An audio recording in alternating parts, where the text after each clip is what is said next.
Right, and everybody, how is it going? I hope you're all doing well, and welcome back to another video on the Cameron's Trains and Adventures YouTube channel, and welcome to my October 2022 update video. Now, I don't normally do update videos every month, even though I add the month into it. I tend to do maybe 3 or 4 a year, just to give you a sort of update on the channel's future, like what videos may be coming, if there's going to be a break in videos for a specific reason, hence like I did a few months ago. I think it was my July update video. This one's basically going to be an update on why I haven't uploaded for the past 3 weeks, which I do apologise for as well. I don't like leaving that big a gap, but also an update on future videos and everything else coming up. So without further ado, may as well get straight on into the update video. So the first update of the video is going to be a rolling stock update and also a video update. Before I do the rolling stock, I'll do the video update for starters. So yesterday I went to the Great Electric Train Show in Milton Keynes, which I love going to. I went there last year and I went there in 2019. Obviously it wasn't on in 2020 due to COVID for obvious reasons, but yeah, went there last year and went there again this year, and I picked up a few items, and I knew I was going to go there and probably spend money. In total I spent about £82, but I'm glad with what I spent my money on. So the first item, obviously you can see on camera, is this. This is a Hornby Intercity 125 HST Class 43, whatever you want to call it, buffet car, which whatever livery you get is the hardest coach to get by far. You have no idea how long I have been trying to get one of these. They are so incredibly hard to get hold of, no matter what livery, whether it's the original Intercity livery, the Intercity Executive livery like this one, the Swallow livery, GWR livery, Virgin Trains East Coast or West Coast or LNER, or did they do a GNER version? Not entirely sure. I'm getting a bit sidetracked here, aren't I? Whatever livery you get, the buffet car is the hardest, and the issue is the buffet car finishes it off. I don't think you can have a HST set without a buffet car. It's just sort of like having, I can't really think of an analogy, it's like having a cream tea without the tea. That could be a decent analogy, I guess. Getting a bit off track. So yeah, super pleased I got this, and because it's in the executive livery, I feel like I picked one of the hardest liveries to get. I think probably the hardest livery to get overall with the original Intercity livery, but I think the executive livery is also hard to get as well, because obviously out of the three Intercity liveries, you've got the original, the executive and the Swallow livery. I think the Swallow livery is probably the most common. I could be wrong with that, but I see that much more than the executive, or in fact the original livery. And the issue is with the executive livery, as you might know, some of you might know, some of you might not know, on the executive livery, the yellow section down the bottom, on the Swallow livery, that is completely white. And also with the Intercity branding, instead of saying Intercity 125, it just says Intercity, I think in capitals, and then has the Swallow emblem. And similarly, on the coaches here, it says Intercity in capitals but without the Swallow emblem, whereas on the executive it says Intercity 125. And seeing as the other coaches just off shot here, I've got the first class coach, and then round the back here you might just be able to see them there. I've got the standard class coaches, and they're all in the executive livery. So every time I've seen a Swallow livery one, I'm like, no, that's the wrong one. I need the executive. And as soon as I saw it yesterday, I think it was actually at the first stall we visited. I saw it and thought, thank you, I'm taking that. And it was actually £25, which I think was a very decent deal. So pleased I got that. However, as well, I'm getting a Hornby Intercity Swallow livery Class 87 for Christmas, and I did go there in the hunt for some Swallow coaches, and guess what? I found none. The past 2 years I went, the 2019 and 2021, I could find loads of Swallow coaches, but no executive coaches, and that was when I was looking for executive. Now I went there today, yesterday, I could find loads of executive, but no Swallow. It's just sod's law, and I thought I hit the jackpot when I saw some swallow coaches, but they were Mark IVs, not Mark IIIs. I need Mark IIIs.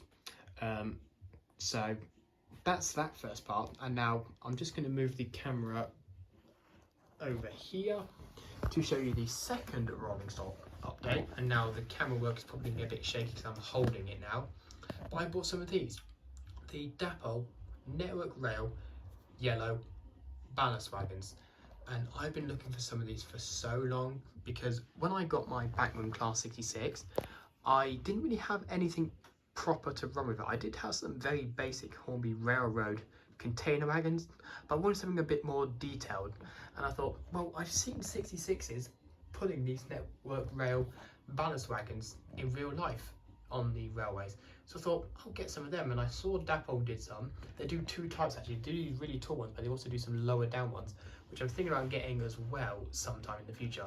But I got an insane deal on these. I can't exactly remember the stall I got them from. I'll put them up on screen because they did give me a business card, so hopefully I'll definitely be checking them out.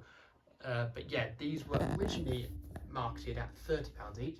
They then reduced them to £25.50, and then they were reduced down to £19.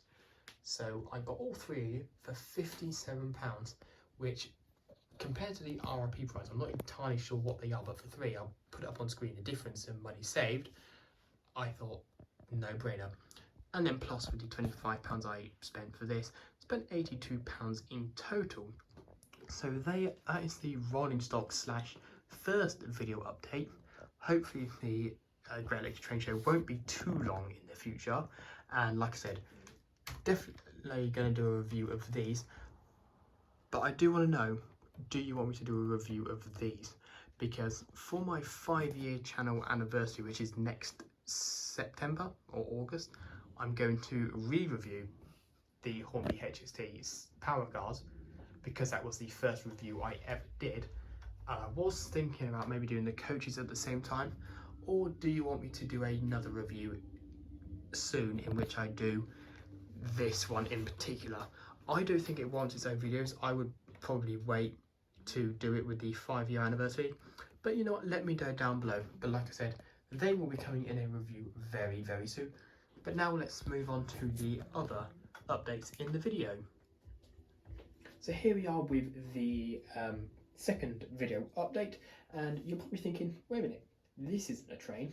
Correct, this is the Hornby Scale all-salt rectory. However, we're not going to use it as a rectory because we don't have a church on the layout. We're just going to use it as a general house. So this all stemmed from the station we have over here. So obviously this is based on the classic sort of Hornby train set, where it's just the sort of loop that my granddad developed for us. But we had this station here and this station here. This station is fine, but we always thought, how do the passengers get on and off the station? Because there's no way of it linking into the village. It's just there. So a few years ago we added the footbridge. However, the footbridge went from the station and just seemed to terminate in a field that seems to be full of drunk cows at the moment. So we've always been wanting to change that, and basically what we're going to do is, we've got some spare fence down here from our box of goodies. We're going to cut the field off here with a fence and move all the drunk cows over here, so they can still continue being drunk, just not next to the rectory. We're going to cut out bits of the fence here and here. We're going to create a path using some of this sort of texture. I can't think of what the word is, texture for the road. Create a path going here, and also maybe a drive and front garden for the house here. Just add a bit more interest, because we've always had these two here, and we had added a third house over yonder as well as a pub. Maybe that's where the cows are getting their drinks from. But we always thought, well, there's just a bridge going into nowhere, so why don't we create a alleyway and add another house? Why not? Seemed like a good idea, but that probably won't come to anything until probably next year. So that is a future video. Just, it's not top of priority. I've probably got other video priorities over it, such as review and other stuff. Whilst I'm holding the camera, I may as well talk about the third future video. So over here you can see my goods train, and you'll notice here and here are 2 out of the 3 kit builds done. I've done the tank, cattle wagon, and also the brake van, and I've got a 4th one to do, which is a cement tank sort of wagon. It's not really a tank, it's a cement wagon of sorts, and I've still got that to do, which will be coming out soon, I hope, so look out for that. I've also got over here, as I mentioned, they're the boxes for the yellow balance wagons. If I just go from the back of this massive back of the box, you can see this product code of 31520 class 519 3-card DMU in Network Southeast, and it's a Plux 22 decoder. Now this is going to be the next loco review, I hope, but the reason it hasn't uploaded yet and won't be for a while is because the Plux 22 decoder I've pre-ordered still isn't in stock at Rails of Sheffield, which is where I bought this. So I'm waiting for the decoder to come out for that. When that eventually arrives, no idea when, that will be going up. And also for Christmas I'm getting 2 more locos as well, so there'll be other reviews coming out as well as that. And I think the final update for the video is another video. It's sort of like, it's not really a kit build video, but it involves painting and a very probably haphazard attempts at weathering. Basically I got these old shells of locos, die-cast shells actually, and I was going to sort of rust them up. That's what I'm going to say for now. Video, not entirely sure when that's going to be coming out. Hopefully not too long from now. I do hope anyway. But that is a quick update on the videos. Expect probably the Great Lakes Train Show to be the next video to come out. Then I should expect it to probably be these. Then it might be the 4th kit build. And hopefully I'll get the decoder for this before Christmas. I really hope so. If I don't, then it'll probably be one or maybe both of the trains or locos I'm getting for Christmas, if the decoder for that doesn't come out soon. And also there's the box for the rectory. Like I said, that's probably the video that's probably going to be furthest away. But I do hope that, I think that's everything for this video. So if you enjoyed, feel free to give it a like and feel free to subscribe so you don't miss these future videos. But that, I'm pretty sure, is every single bit of update for the railway I can think of for now. So look out within the week. Hopefully Great Lakes Train Show should be up. But that is it. So thank you all for watching, and I will see you down the line very soon. Take care everybody. See you next time.